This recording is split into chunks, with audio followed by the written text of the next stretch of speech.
नमस्कार विद्यार्थी आणि पालक मित्रांनो, मी अंकुश पाटील श्री छत्रपती अकॅडमी पुणेमध्ये आपलं मनपूर्वक स्वागत करतो। ज्या विद्यार्थ्यांनी यावर्षी BAMS ला ॲडमिशन घेतलेलं आहे, इनफॅक्ट 2021 पासून तुमचं जर BAMS ला ॲडमिशन झालेलं आहे, अशा विद्यार्थ्यांसाठी NCISM कडून एक महत्त्वाची नोटीस प्रकाशित करण्यात आलेली आहे।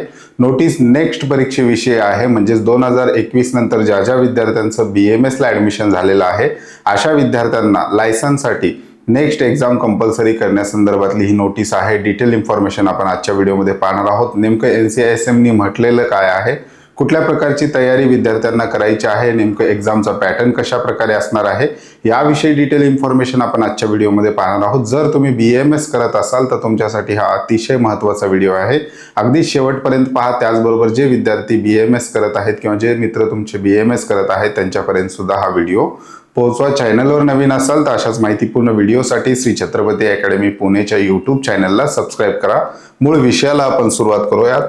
विषय आहे नेक्स्ट एक्झाम फॉर आयुष, म्हणजेच BAMS। ज्या ज्या विद्यार्थ्यांनी BAMS ला ॲडमिशन घेतलेलं आहे अशा विद्यार्थ्यांसाठी आता नेक्स्ट एक्झाम येईल हे कन्फर्म झालेलं आहे। नेमकं कोणत्या बॅच पासून नेक्स्ट एक्झाम लागू होणार आहे याविषयी NCISM ने डिक्लेरेशन दिलेलं आहे। एक्झामचा पॅटर्न, विद्यार्थी किती वेळा नेक्स्ट एक्झाम देऊ शकतो, नेक्स्ट एक्झाम कशासाठी NCISM घेत आहे याविषयी आपण आजच्या व्हिडिओमध्ये पाहणार आहोत। NCISM ची ही पब्लिक नोटीस आहे, डेट आहे 10/12/2025।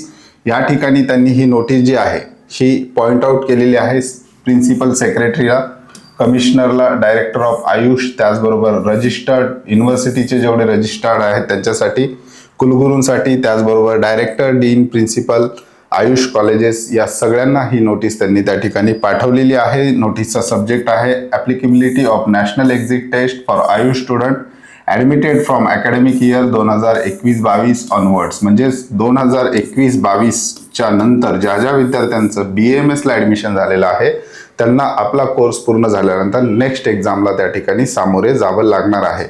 सध्या आपण संपूर्ण देशाचा जर विचार केला तर जे विद्यार्थी अब्रॉडमधून MBBS करतात त्यांना इथे लायसन्स मिळवण्यासाठी इंडियामध्ये FMG एक्झाम आहे, त्याच धर्तीवर MBBS करणाऱ्या विद्यार्थ्यांना सुद्धा नेक्स्ट लागू होणार अशा चर्चा त्या ठिकाणी चालू होत्या।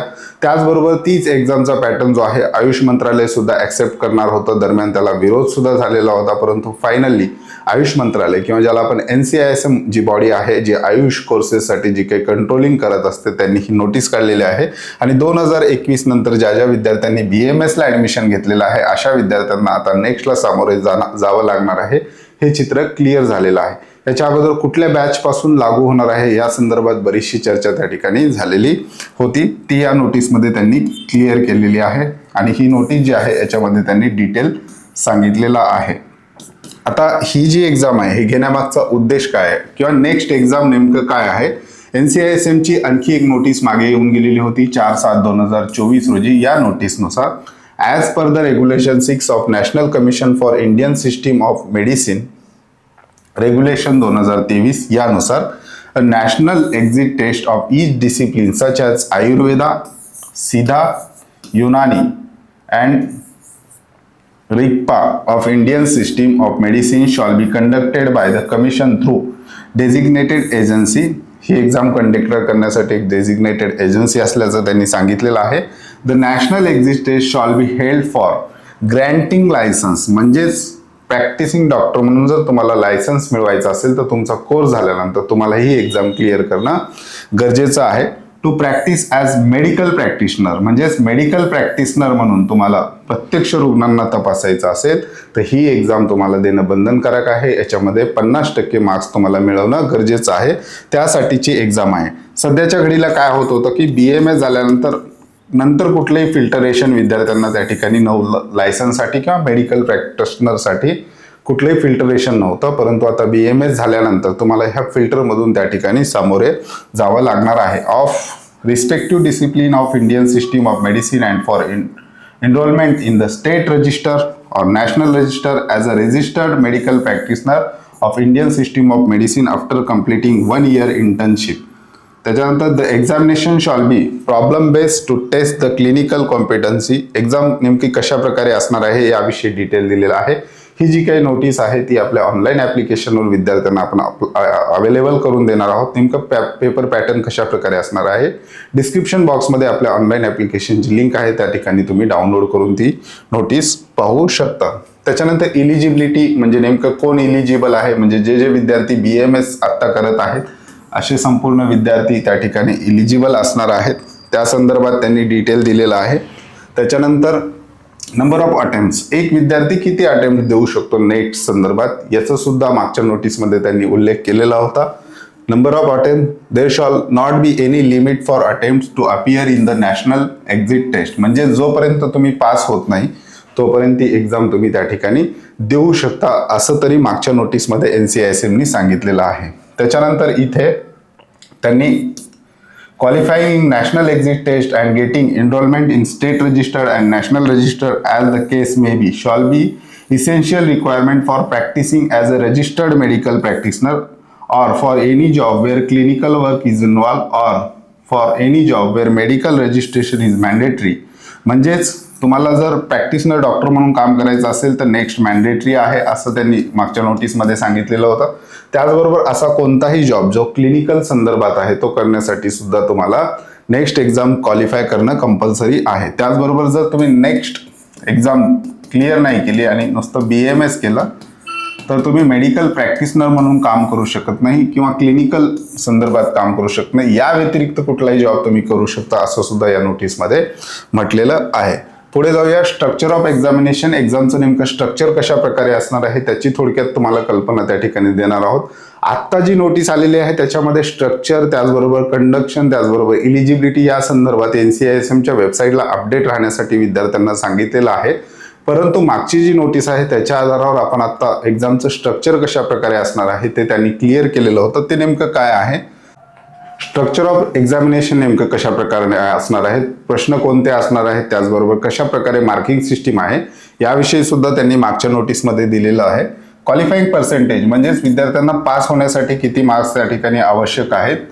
सेक्युरिंग 50% and above shall be declare as qualified in national exit test, म्हणजेच ज्या विद्यार्थ्यांना 50% पेक्षा जास्त मार्क्स येतील तो विद्यार्थी नेक्स्ट क्वालिफाय आहे असं गृहीत धरल्या जाणार आहे. त्याच्यानंतर स्ट्रक्चर ऑफ पॅटर्न कशा प्रकारे असणार आहे. The examination shall be problem based to test clinical competency, understanding of medical ethics and the ability to deal with medico-legal cases. The question may be included images, videos, clinical cases, scenario, etc.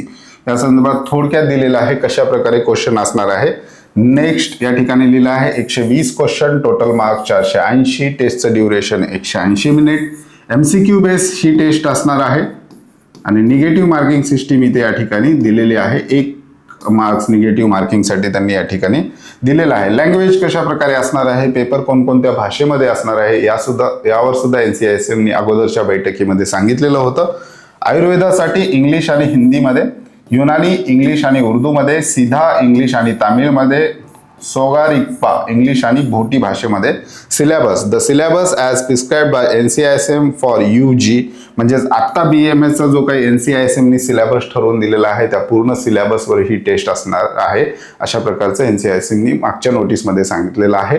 तर ही गोष्ट clear आहे की 2021 नंतर ज्या ज्या विद्यार्थ्यांनी BAMSला admission घेतलेलं आहे अशा विद्यार्थ्यांना कदाचित नेक्स्ट एक्झाम त्या ठिकाणी द्यावी लागणार आहे. 2027ला पहिली नेक्स्ट एक्झाम भारतामध्ये आयुष कोर्सेससाठी त्या ठिकाणी होऊ शकते असा सुद्धा त्या ठिकाणी अंदाज आहे.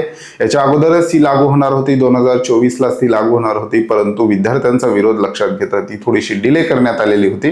परंतु आता NCISMनी नोटीस काढलेली आहे आणि ही क्लिअर झालेलं आहे की 2027ला कदाचित भारत देशामध्ये आयुष कोर्सेससाठी सुद्धा नेक्स्ट एक्झाम विद्यार्थ्यांना त्या ठिकाणी लायसन्स मिळवण्यासाठी किंवा मेडिकल प्रॅक्टिशनर म्हणून काम करण्यासाठी किंवा स्टेट गव्हर्नमेंटकडे किंवा सेंट्रल गव्हर्नमेंटकडे रजिस्ट्रेशन करण्यासाठी तुम्हाला ही एक्झाम त्या ठिकाणी मॅन्डेटरी करण्यात आलेली आहे. त्यामुळे ज्या ज्या विद्यार्थ्यांनी BAMSला सध्या ॲडमिशन घेतलेलं आहे अशा विद्यार्थ्यांनी आपल्या युनिव्हर्सिटी एक्झाम बरोबरच नेक्स्ट एक्झामकडे सुद्धा तुम्हाला लक्ष ठेवून राहावं लागणार आहे. या संदर्भातले जे काही महत्त्वाचे अपडेट्स आहेत किंवा नेक्स्ट एक्झाम संदर्भातले जे काही महत्त्वाचं प्रिपरेशन संदर्भातल्या गोष्टी आहेत, सिलेबस किंवा त्या संदर्भातले येणारे क्वेश्चन, या संदर्भात श्री छत्रपती अकॅडमी पुणेचं कट ऑफ मंत्र ॲप आहे. याच्यामध्ये आता आपण नेक्स्ट एक्झाम हा सुद्धा सेक्शन आपण त्याच्यामध्ये ॲड करणार आहोत. शक्य झालं तर जे काही या विषयातले एक्सपर्टीज आहेत त्यांना सुद्धा आपण आपल्या ॲपवर त्या ठिकाणी इन्व्हाइट करणार आहोत. त्यामुळे हे ॲप डाउनलोड केलं नसेल तर डिस्क्रिप्शन बॉक्समध्ये ऑनलाईन ॲप्लिकेशनची लिंक आहे, त्यावर क्लिक करून तुम्ही सहज आमचं ऑनलाईन ॲप्लिकेशन डाउनलोड करून घेऊ शकता. तुर्तास आजच्या व्हिडिओमध्ये आपण इथेच थांबतोय. पुन्हा भेटूयात आणखी एका नव्या आणि माहितीपूर्ण व्हिडिओमध्ये. धन्यवाद.